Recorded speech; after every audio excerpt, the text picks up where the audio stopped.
Menurut saya program PKH ini sangat bermanfaat bagi masyarakat, khususnya kami masyarakat Papua, karena sangat mendukung perekonomian kami di Papua. Saya merasa senang, luar biasa karena PKH telah membantu kami, sehingga anak-anak saya berhasil. Ini sangat membantu dan menyenangkan.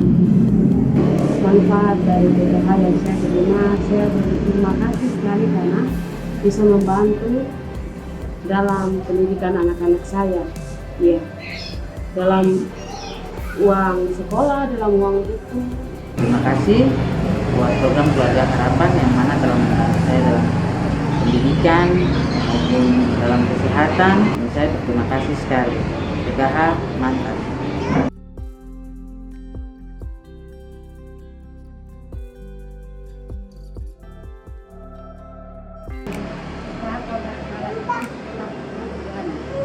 Ditambah dengan penerima BPNT 11.200 sekian.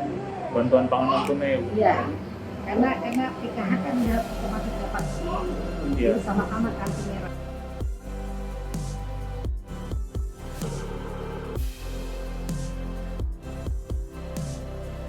Para penyebut fajar dan pejuang APBN yang saya banggakan, hari ini kita masih diselimuti oleh ancaman penyebaran virus corona.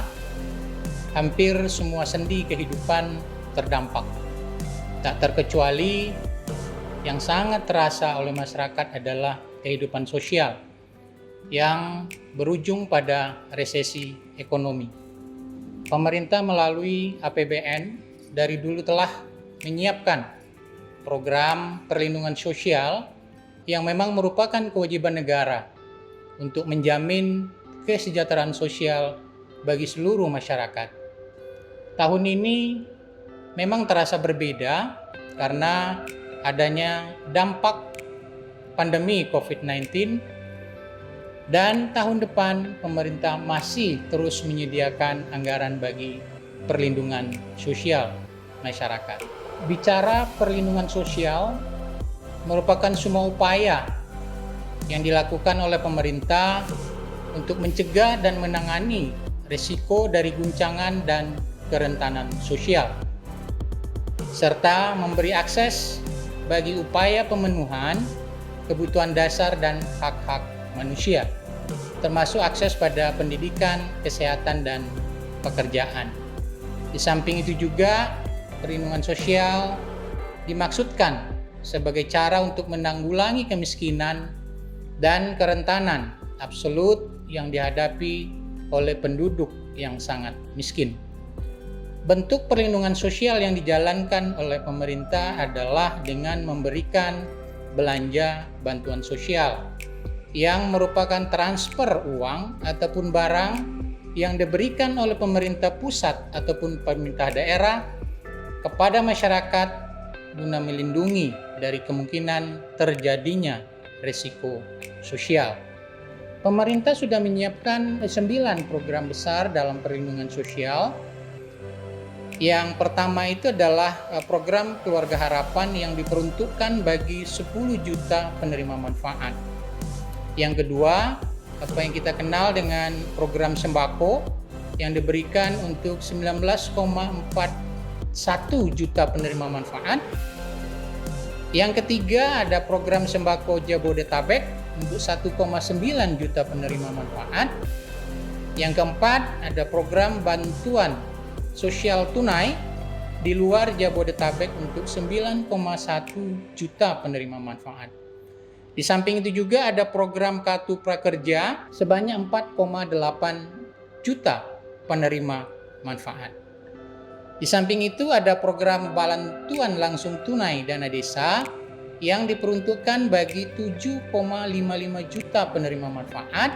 Di samping itu juga ada bantuan bagi usaha mikro, kecil, dan menengah yang berupa bantuan Presiden untuk kegiatan produktif dalam bentuk modal kerja bagi 5,9 juta penerima manfaat, dalam hal ini adalah UMKM.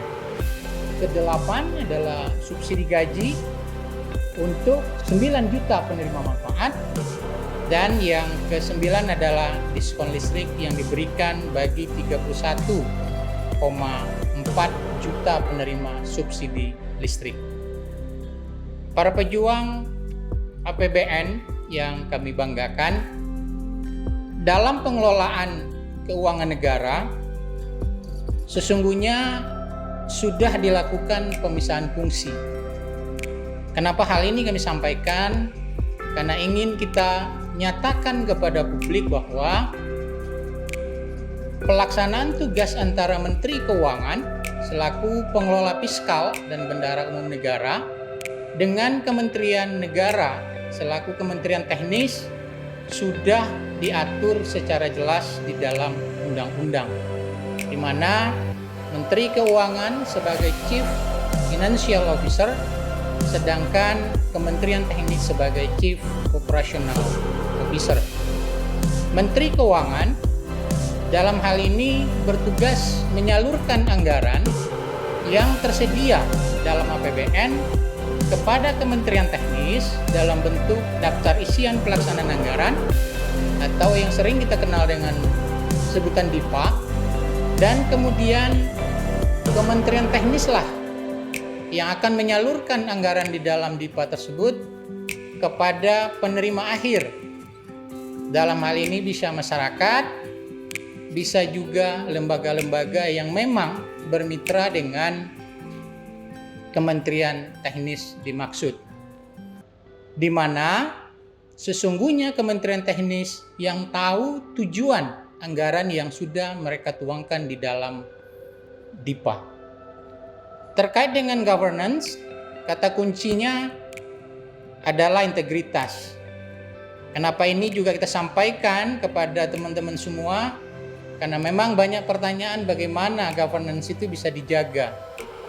Di Kementerian Keuangan, integritas itu merupakan salah satu nilai-nilai yang kami kembangkan, sehingga itu harus terjaga dengan baik dan harus dijalankan oleh semua insan di Kementerian Keuangan. Integritas di Kementerian Keuangan dapat kami sampaikan merupakan harga mati, karena diawasi atau tidak diawasi, maka setiap insan di Kementerian Keuangan harus menjalankan itu. Bagaimana dengan di Kementerian Teknis? Kita hanya dapat menghimbau untuk menghindari diri dari perbuatan korupsi, menghindari diri dari jiwa oportunis, dan menghindari diri menjadi trader. Terakhir, mari secara bersama-sama kita berkontribusi dalam upaya membangkitkan kembali pertumbuhan ekonomi negeri dengan eksekusi anggaran yang cepat, tepat, dan cermat bagi keseluruhannya untuk kesejahteraan masyarakat. Mari bersama-sama kita putus mata rantai penyebaran COVID-19 dengan tetap menjalankan protokol kesehatan, menjalankan 3M, menggunakan masker, mencuci tangan, dan menjaga jarak, sehingga rantai COVID-19 dapat kita pupuskan dari negeri yang kita cintai ini.